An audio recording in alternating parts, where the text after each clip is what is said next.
चलो बच्चों, मैं आप लोगों को आज 2 से 3 इंपॉर्टेंट टॉपिक पढ़ाने वाला हूँ शेयर कैपिटल का, जिसमें चांसेस क्वेश्चन आने के भी काफ़ी ज़्यादा है ना।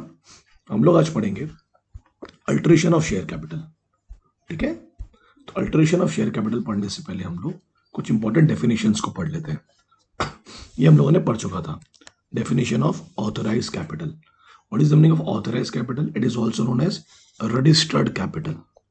इसे आप रजिस्टर्ड कैपिटल भी कह सकते हैं, बिकॉज ये रजिस्टर्ड होता है अंडर मेमोरेंडम ऑफ एसोसिएशन में, है ना। इसकी पूरी डिटेल्स आरओसी के पास में अवेलेबल रहेगी।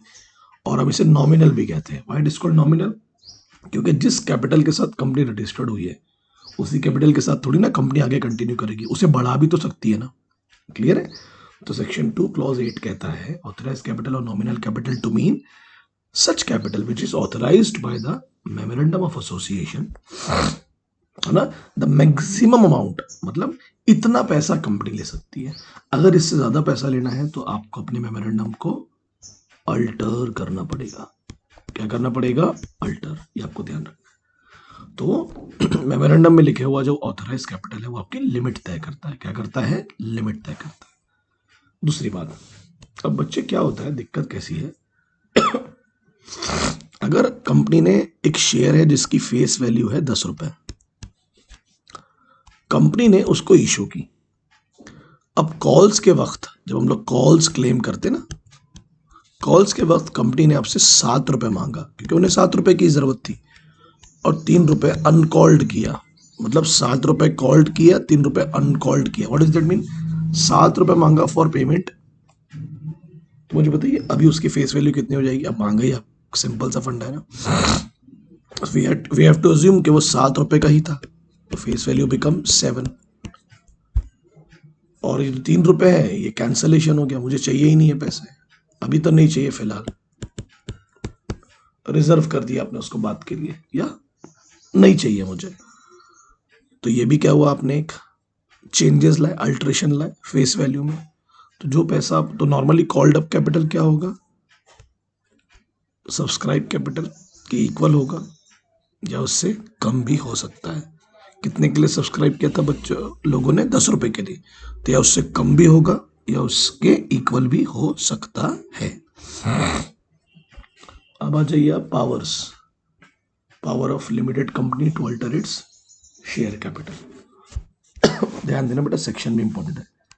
सेक्शन 17 कहता है कि एक ऐसी लिमिटेड कंपनी, मतलब लिमिटेड बाय शेयर्स, जो अपने शेयर कैपिटल को चेंज करना चाहती है, अल्टर करना चाहती है। मैंने बताया था आपको, कैपिटल क्लॉज को चेंज करने के लिए you need to pass just an ordinary resolution. 61(1) क्या कहता है? ध्यान दीजिएगा, बहुत इंपॉर्टेंट है। अगर आपके आर्टिकल में ऑथराइजेशन है, मतलब इजाजत दी है कि आप अपने मेमोरेंडम के आर्टिकल कैपिटल क्लॉज को चेंज कर सकते हैं, तो आप कहाँ चेंज करोगे? जनरल मीटिंग में, मतलब जो शेयर होल्डर की मीटिंग होती है उसकी बात चल रही है। अब वो साल के बीच में भी हो सकती है और साल के अंत में भी हो सकती है। ठीक है, तो आप अपने कैपिटल क्लॉज को कैसे कैसे चेंज करने वाले हो? तो पहला तो हो गया कि चेंज करने के लिए मुझे मेमोरेंडम को चेंज करना पड़ेगा, और उसका ऑथराइजेशन कहाँ लिखा होना चाहिए बेटा? आर्टिकल में। फिर से रिपीट कर रहा हूं मैं, चेंज करने के लिए, कैपिटल क्लॉज को चेंज करने के लिए किसको चेंज करना पड़ेगा? मेमोरेंडम को। बट उसकी ऑथराइजेशन कहाँ लिखी होनी चाहिए? आर्टिकल। अब देखते हैं कैसे कैसे अल्टरेशंस होते हैं। ठीक है बेटा, बहुत इजी है, टेंशन नहीं लेने का। कंपनी को लगा कि कंपनी का जो मैक्सिमम लिमिट है, अब वो एक्सीड करने का वक्त आ गया है, मतलब हमें और पैसों की जरूरत है। तो कंपनी ऐसा कर सकती है, बट कंपनी ऐसा कब करेगी? Company can do in case of IPO. IPO हो गया तो in case of FPO, further public offer. It may be in case of right issue. अब समझ रहे हो, राइट इशू में भी तो आप यही कर रहे हो ना, बोनस इशू में भी तो आप यही कर रहे हो, शेयर्स बांट रहे हो ना। क्लियर है कि नहीं क्लियर है? दूसरा, कंसोलिडेट, एक कर देना, एक ना, 2-3 चीजों को जब एक कर देते हैं हम लोग ना, है ना, या हिंदी में लिख सकते हैं, ऐसा लिख सकते हैं, 2 और more things, two or more things become one. है ना, CFS पढ़ते थे हम लोग, कंसोलिडेटेड फाइनेंशियल स्टेटमेंट. अब क्या लिखा बेटा, हमको शेयर्स को कंसोलिडेट करना है एंड डिवाइड करना है all any of its share capital into shares of a larger amount than its existing share. Example देता हूँ बेटा, बहुत इजी है. आपने 10 रुपए के 10 शेयर खरीदे, टोटल आपकी कीमत हो गई एग्रीगेट वैल्यू में 100 रुपए. कितने रुपए के शेयर थे? 10. कितने थे? 10. तो नंबर ऑफ शेयर 10 है और उनकी कीमत भी 10 है. अब क्या हुआ, कंपनी ने अपने कैपिटल क्लॉज को चेंज करके क्या बोली, we have to increase the face value of that. Consolidate कर देंगे, 2 शेयर को एक में मिला देंगे. तो 2 शेयर की एक वैल्यू कर दी आपने, तो एक वैल्यू कितनी होगी, 20 रुपए, और 2 शेयर को एक कर दिए, तो मतलब एक शेयर की वैल्यू अब कितनी हो जाएगी, 20 रुपए. समझ में आ रहा है मैं क्या बोला आपको? अरे बोलो. तो अब 100 रुपए का अमाउंट जो है वो तो 100 रुपए का ही रहेगा, बट इसमें नंबर ऑफ शेयर कितने हो जाएंगे, 5. तो जो नंबर ऑफ शेयर्स है वो क्या हो गए, कम. बट जो शेयर 2 शेयर को एक में ला दिया तो उससे एग्जिस्टिंग शेयर की वैल्यू क्या हो गई, बढ़ गई. समझा? I repeat, in this case number of shares कम हो जाएंगे बट वैल्यू ऑफ शेयर बढ़ जाएगा. इससे फायदा क्या होगा, नुकसान क्या होगा? सर इससे फायदा ही हो सकता है कि वोटिंग परसेंटेज आपके कम हो सकते हैं. 5 शेयर हो गए ना अब 10 की जगह. और सॉरी, नुकसान नहीं है, मैं शेयर होल्डर के पर्सपेक्टिव से बता रहा हूँ. और फायदा ये हो सकता है कि अब आपको 20 रुपए के हिसाब से डिविडेंड मिलेगा जो फेस वैल्यू के हिसाब से मिलता है. ठीक है, मगर अब इसमें क्या लिखा है, वोटिंग परसेंटेज पे फर्क तो आएगा ही आएगा. अब ये पॉइंट बहुत इंपॉर्टेंट है. बोल रहा है ऐसा कोई कंसोलिडेशन है ना, ऐसी कोई भी चीज को मिलाना नहीं है या डिवाइड नहीं करना है जिसकी वजह से किस में चेंजेस आए, वोटिंग परसेंटेज में. किसके? शेयर होल्डर के. अनलेस, या तो आप किससे पूछो, ट्रिब्यूनल से पूछो, क्या देके, एप्लीकेशन. तो अब यहाँ चेंज तो आ रहा है सर, 10 की जगह 5 शेयर हो रहे हैं, तो हमको ट्रिब्यूनल से पूछना पड़ेगा. क्लियर हो गया यहाँ तक आपको? नेक्स्ट, अभी हमने क्या किया था, स्मॉलर अमाउंट को बिगर अमाउंट में किया, है ना? क्लियर है? अब हम डी वाला पॉइंट पढ़ेंगे, हम सी इसके बाद पढ़ेंगे. क्या बोल रहे हैं, सब डिवाइडेड शेयर्स और any of them into shares of smaller amount that is fixed by the memorandum. अब सेम एग्जांपल में जाऊंगा मैं ऊपर. मेरे मेमोरेंडम में कितना फिक्स किया था, 10 रुपए. 10 रुपए की फेस वैल्यू फिक्स की गई थी मेरे मेमोरेंडम के द्वारा. एग्री करते हो? तो मैंने उसको क्या कर दिया, 5 रुपए कर दिया आर्टिक मेमोरेंडम को चेंज करके.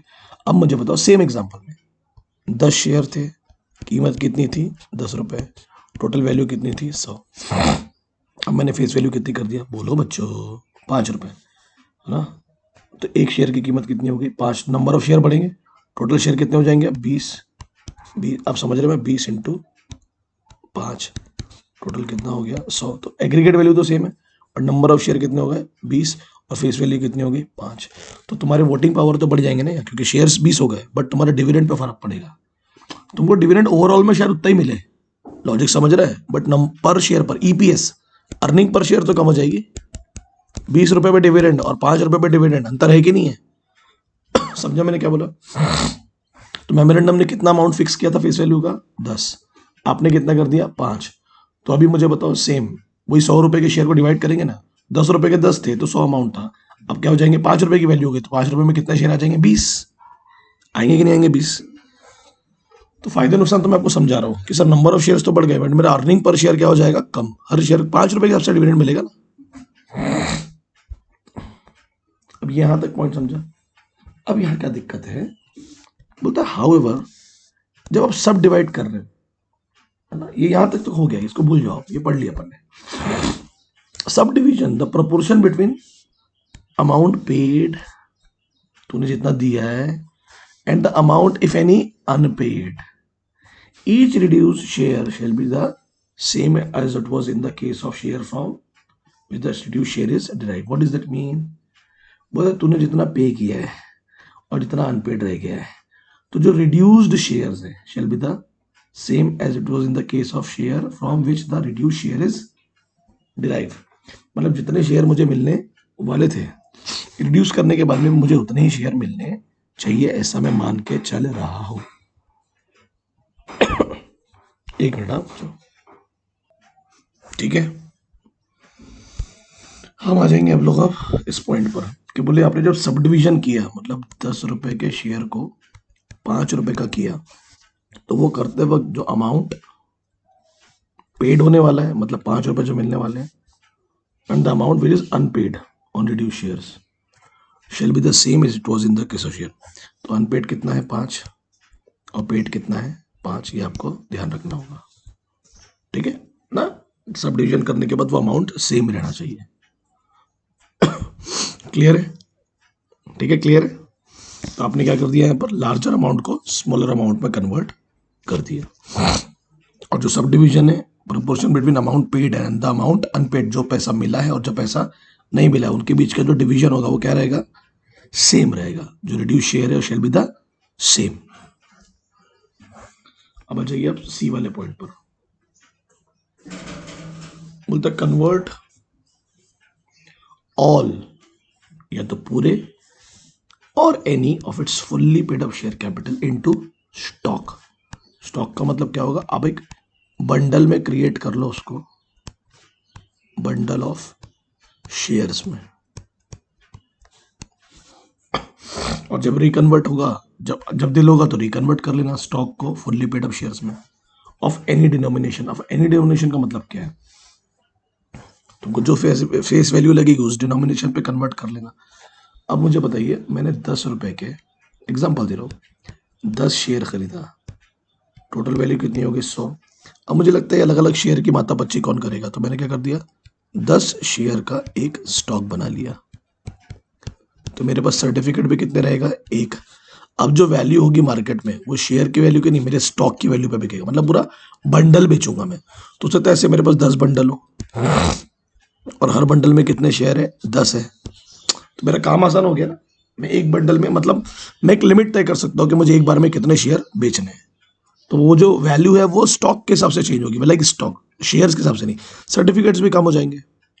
और एक बंडल में कितने शेयर होना चाहिए, बेसिकली कई बार ये कंपनी डिसाइड करती है, मैक्सिमम टाइम कंपनी डिसाइड करती है कि कितना लॉट होना चाहिए एक बंडल में। एक और चीज लिख लो अपनी कॉपी में, originally stocks can not be issued. Originally नहीं होता है, बाद में शेयर होल्डर की रिक्वेस्ट पे कन्वर्ट किया जाता है। ओरिजिनली स्टॉक नॉट इशूड, बाद में इशू किया जाएगा किसकी रिक्वेस्ट पर, शेयर होल्डर की रिक्वेस्ट पर। क्लियर है,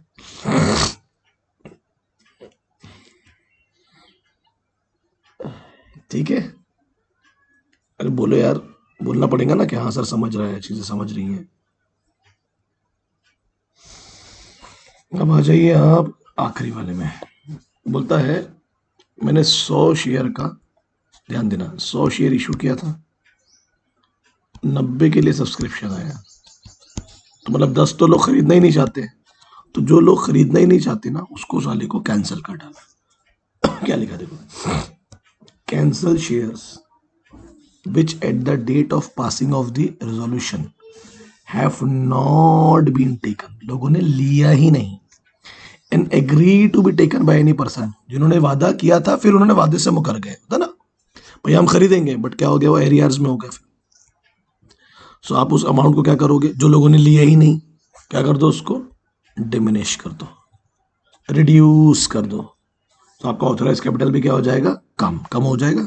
diminish the amount of it share capital by the amount of shares जो कैंसिल। तो 100 रुपए का था, कितना सब्सक्रिप्शन आया, 90 का। तो अब ये 90 ही मान लो आपका क्या है, ऑथराइज शेयर कैपिटल। ये 10 रुपए जो लोगों ने मांगे ही नहीं, लिए ही नहीं इसके शेयर्स, क्या कर दिया मैंने, कैंसिल। क्या कर दिया, तो डिमिनिश ही हुआ ना, कम ही हुआ ना अमाउंट आपका। क्लियर है। तो जो शेयर खरीदे ही ना जाए, या खरीदने के बाद में, मतलब वादा करने के बाद भी ना खरीदे जाए, एक तो खरीदे नहीं जा रहे और एक तो वादा करने के बाद। वादा कब करते हो आप, एप्लीकेशन में नहीं देने के बाद में ना, कि हाँ भाई ठीक है अब तुमको शेयर में शायद खरीद लूंगा, वादा ही हुआ ना कि हाँ भाई कॉल्स पे करूंगा, बाद में मुकर गए तुम। क्लियर? तो क्या कर दो, उसको कैंसिलेशन कर दो। क्या कर दो? कैंसिलेशन। क्लियर है? उससे कंपनी के ऑथराइज कैपिटल पे ही फर्क पड़ेगा, बाकी फर्क पड़ने वाला नहीं है। अब यहाँ लिखा भी है ना, जो शेयर किसी ने लिया ही नहीं, मतलब क्या हुआ, तो उसे रिडक्शन माना नहीं जाएगा। कैसे रिडक्शन माना जाएगा? रिडक्शन का मतलब क्या होता है, जो लोग ऑलरेडी शेयर ले चुके हैं, जो मार्केट में है, उसको अगर आप रिड्यूस करो, जो ऑलरेडी पेड अप है, ऑलरेडी लोग उसे खरीद, उसे अगर आप कम करोगे तो क्या मानेंगे? रिडक्शन। ठीक है? और आप जब भी अल्टर करोगे कैपिटल क्लॉज को, तो 30 दिन के अंदर आपको डेफिनेटली आरओसी को बताना पड़ेगा, है ना, अल्ट्रेशन के, है ना, along with the Altered memorandum की कॉपी के साथ। किसको बताना पड़ेगा? टू द, बोलो, टू द आरओसी। क्लियर है यहां तक? अरे इंपॉर्टेंट टॉपिक है, भले बहुत छोटा सा आपको लग रहा होगा, इतना छोटा टॉपिक पढ़ा है, बट ये बहुत इंपॉर्टेंट है कि भाई मैं जो आपको टॉपिक पढ़ा रहा हूँ उसकी हेडिंग क्या है बताओ ना, अल्टर कर रहा हूँ मैं शेयर कैपिटल को। मैंने सिर्फ आपको अभी ये बताया है 61। ठीक है? ये reduction is a different thing, वो हम बाद में पढ़ेंगे, ये मैं आपको पढ़ा चुका हूँ, ये हमारा बाकी है अभी। ठीक है? बाय बैक बाकी है। राइट इशू का क्या मतलब हो रहा है? अल्ट्रेशन ही तो हो रहा है ना, हम शेयर कैपिटल को बढ़ा रहे हैं। बोनस इशू का मतलब क्या हो रहा है? अल्ट्रेशन ही तो हो रहा है ना, हम शेयर कैपिटल को बढ़ा रहे हैं। रिडक्शन क्या है? ये भी अल्ट्रेशन है, बट यहाँ हम शेयर होल्डर को, शेयर्स को कम कर रहे थे, इसमें कंडीशंस कुछ और हुई। मैंने बताया था कम करते वक्त स्पेशल रेजोल्यूशन पास करना पड़ता है ना, यू रिक्वायर स्पेशल रेजोल्यूशन, है ना। आपको आरओसी की परमिशंस लगेंगी, आपको रीजनल डायरेक्टर की परमिशन लगेगी जो सेंट्रल गवर्नमेंट को रिप्रेजेंट कर रहा है ना। फिर आपको उन लोगों की परमिशन लगेगी जो आपके इन्वेस्टर्स है, जैसे कि शेयर होल्डर की परमिशन तो लगनी ही लगनी है स्पेशल में, है ना। क्रेडिटर्स की भी लगेगी, भाई अगर वो लोग पैसे निकाल के जाना चाहते हैं तो चले जाएं। जो कंपनी अपने ऑलरेडी इशूड कैपिटल को रिड्यूस कर रही, मतलब कुछ गड़बड़ है। क्रेडिटर्स की, है ना, डिसेंटिंग शेयर होल्डर्स की, जो लोग रेडी नहीं, उनको एग्जिट का ऑफर दे दो, बोलो भाई आप जा सकते हो तो चले जाओ। तो बहुत कुछ करना पड़ेगा रिडक्शन में आपको। ठीक है? क्लियर है? यहाँ तक क्लियर हुआ आप लोगों को मैंने जो बोला? पक्का? क्या क्या 5 तरीके हैं शेयर अल्टर करने के, बोलो, चलिए फटाफट पढ़ो। लिमिटेड कंपनी के पहला क्या है? सर मुझे अपने आर्टिकल में पहले ऑथराइजेशन दिलवानी होगी, क्या मैं अपने मेमोरेंडम को चेंज कर सकता हूँ कि नहीं, कैपिटल क्लॉज को चेंज कर सकता हूँ कि नहीं। दूसरी बात, सबसे पहला अल्ट्रेशन, सबसे पहला पॉइंट क्या है? ऑथराइज कैपिटल को बढ़ाना। वो कैसे होगा? आईपीओ से, एफपीओ से, राइट इशू से, बोनस इशू से। क्लियर है? जो काफी ऑर्डिनरी रेजोल्यूशन के साथ हो सकता है, बढ़ाने के लिए मैंने बताया था ऑर्डिनरी रेजोल्यूशन। दूसरी बात, दूसरा पॉइंट क्या बोलता है? जो आपके लार्जर अमाउंट के शेयर है, आप उसको काय में कन्वर्ट कर रहे हो, सॉरी, जो आपके स्मॉलर अमाउंट के शेयर है आप उसमें काय में कन्वर्ट कर रहे हो? लार्जर अमाउंट में। उससे दो चीजें हुई, क्या हुआ? फेस वैल्यू बढ़ गई, बट नंबर ऑफ शेयर क्या हो गए? कम। ये मैंने आपको बता दिया।